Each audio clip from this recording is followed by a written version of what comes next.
I don't know, Chris. Eldritch abominations are kind of outdated, aren't they? That's what my sister Livia said about the first version of the story I was writing.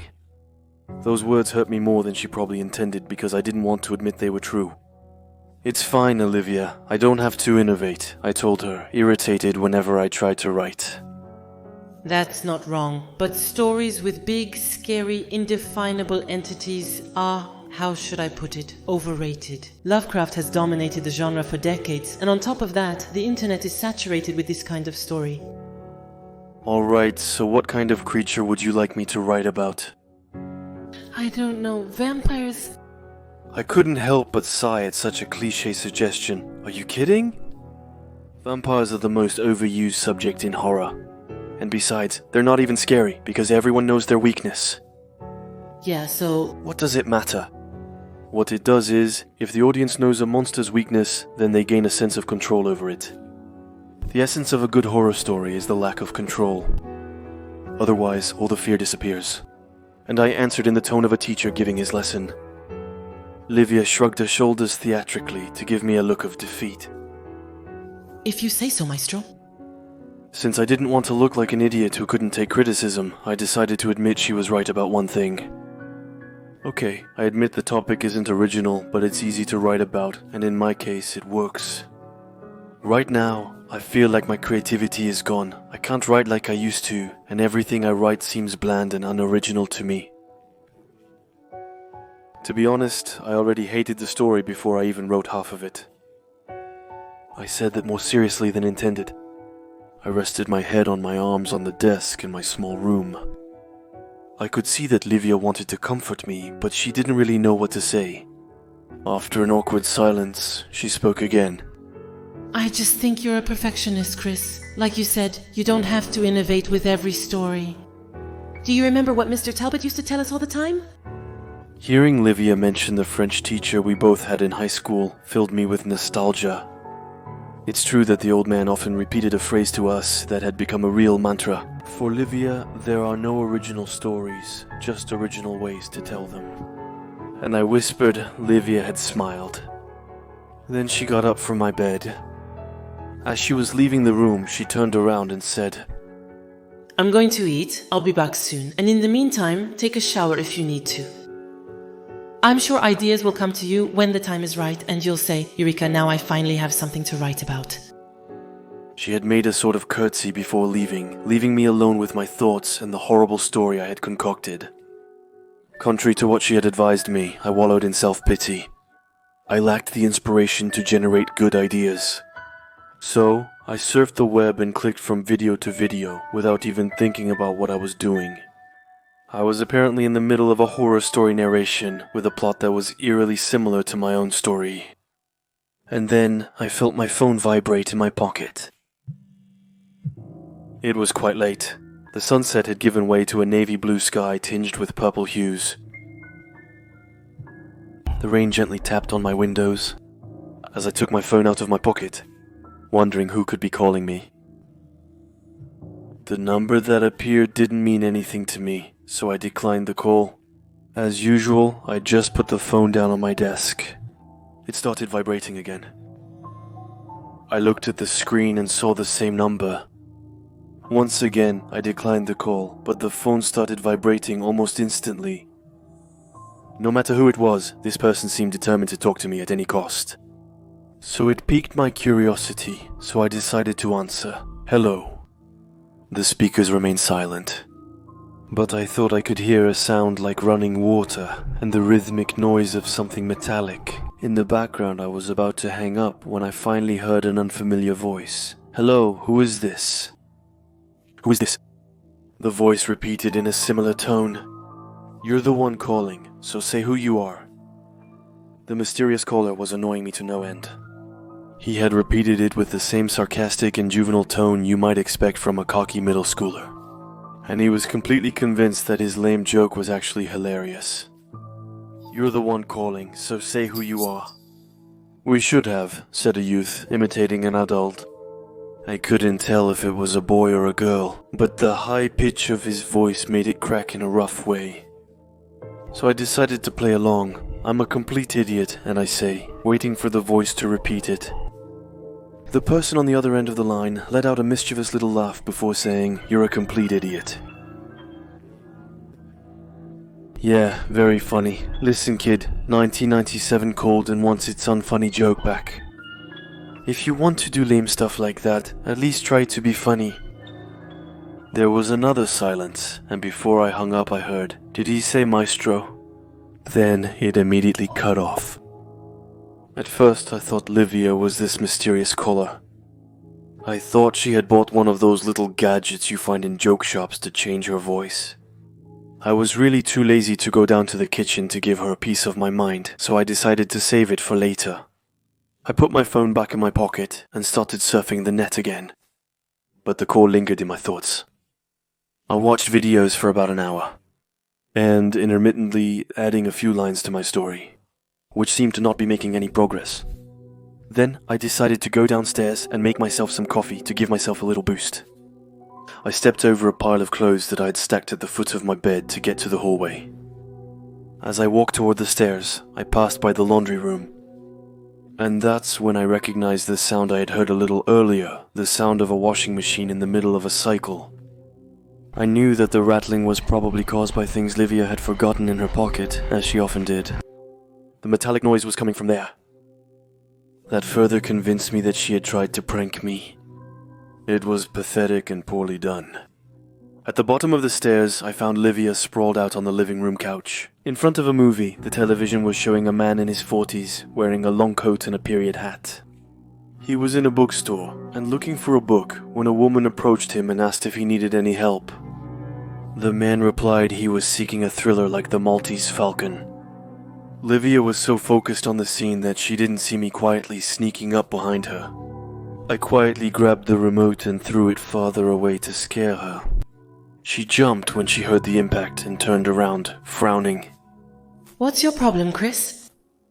That's for the dumb phone prank you tried to pull on me. You need to improve. It's surprising you said I lacked originality. Livia looked puzzled and seemed disturbed by what I had just said. Like the actress she was. Wait, what are you talking about? Stop your act, Livia. The voice changer was a good idea, but I easily guessed it was you on the phone. No one else calls me Maestro. The phone's something to change your voice? Seriously? I don't need to call you. I can just shout if I have something to say to you from here. Yeah, sure, Livia, you're clearly innocent. I'm sure it was the boogeyman who interrupted me right in the middle of my writing session, just to play a stupid prank on me from the top of the stairs. And I replied sarcastically. Livia stayed on the defensive. You're annoying me, Chris. If someone pranked you, it wasn't me. My phone's charging in my room. I expected her to eventually laugh and admit that she was the one responsible. But the harshness with which she defended herself made me start to doubt. Stop, Livia. I know it's you. It must be you. I could hear the washing machine in the background. Livia opened her mouth to answer me, but before she could say a single word, a loud noise from upstairs reverberated into the living room. We both turned as white as sheets. The noise was followed by a scratching jump, like nails scraping on a chalkboard. It also sounded like someone with very small feet was running right above our heads. I turned to Livia, unable to hide my fear. There were only the two of us in the house. Our little brother had gone to sleep over at a friend's house, and our parents were away for the weekend. Afterwards, we stood there silently. I finally managed to tell him, "Go get something from the kitchen." She nodded, understanding that by something I meant a weapon that could help us defend ourselves. Someone had clearly broken into our house. I didn't want to stay alone in the living room, so I followed Livia very closely. We both grabbed the sharpest and most pointed knives we could find. Then we headed toward the stairs. I think I had never taken so long to climb stairs, but in this situation, every step felt like I was walking a whole mile.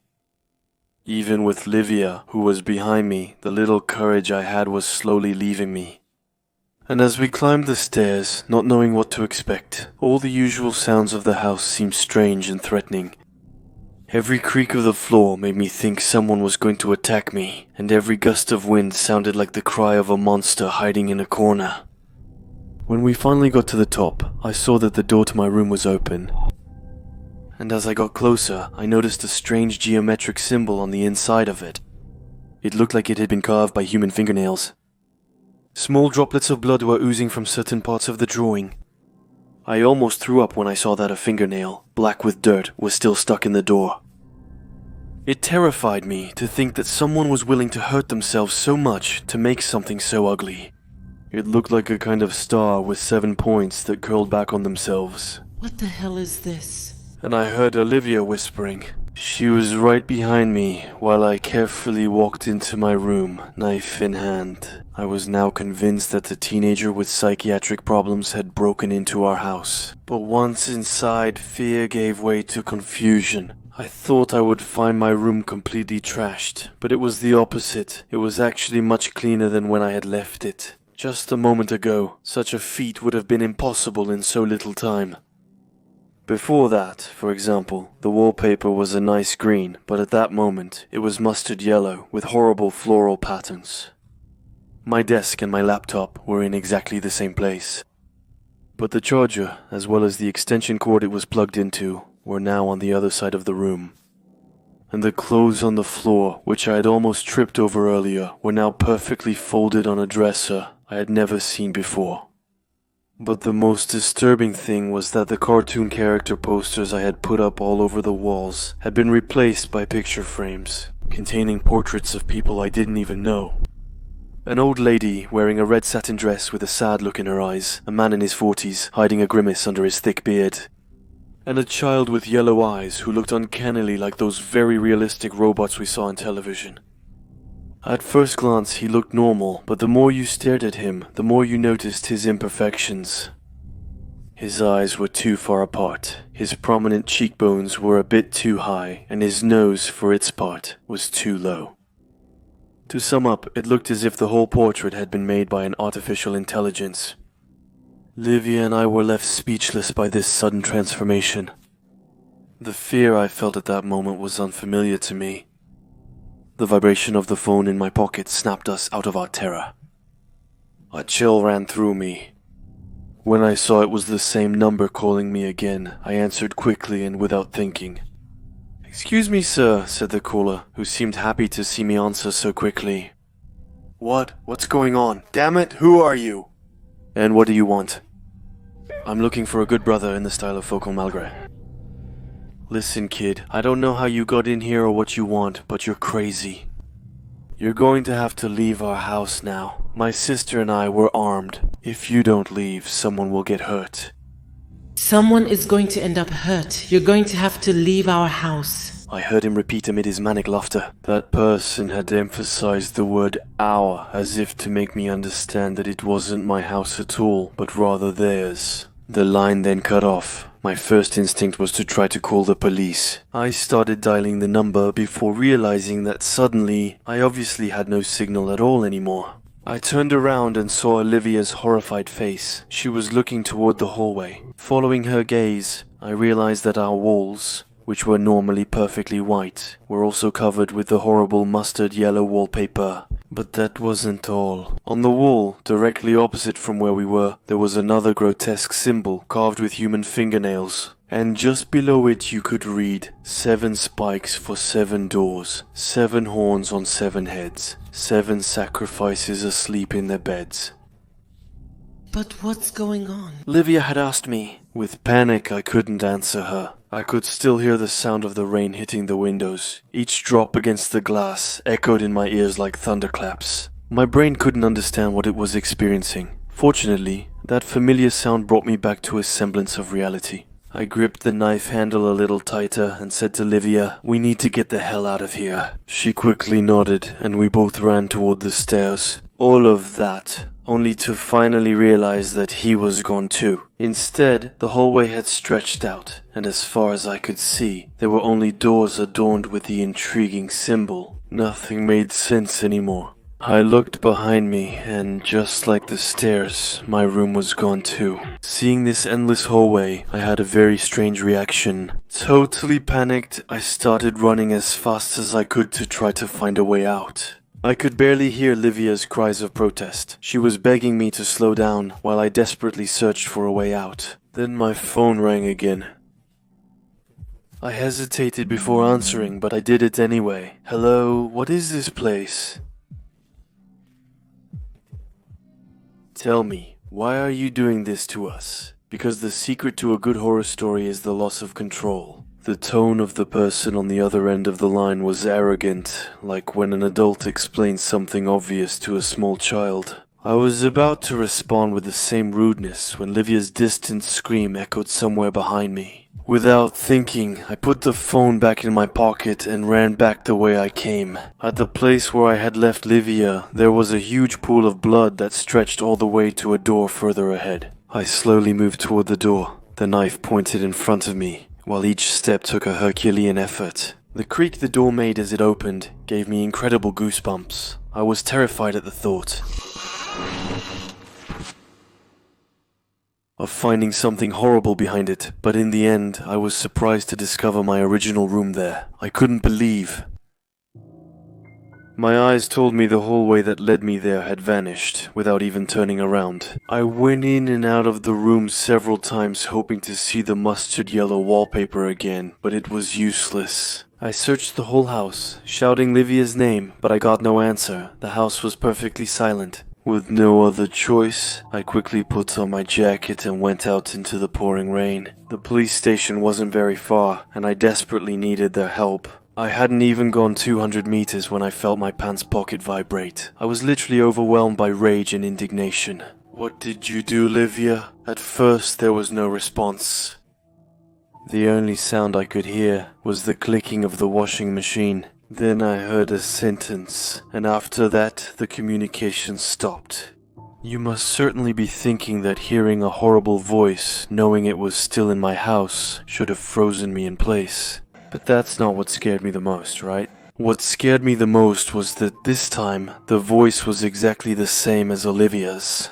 And she had said, "Now you have your story idea, maestro. Your story idea, maestro."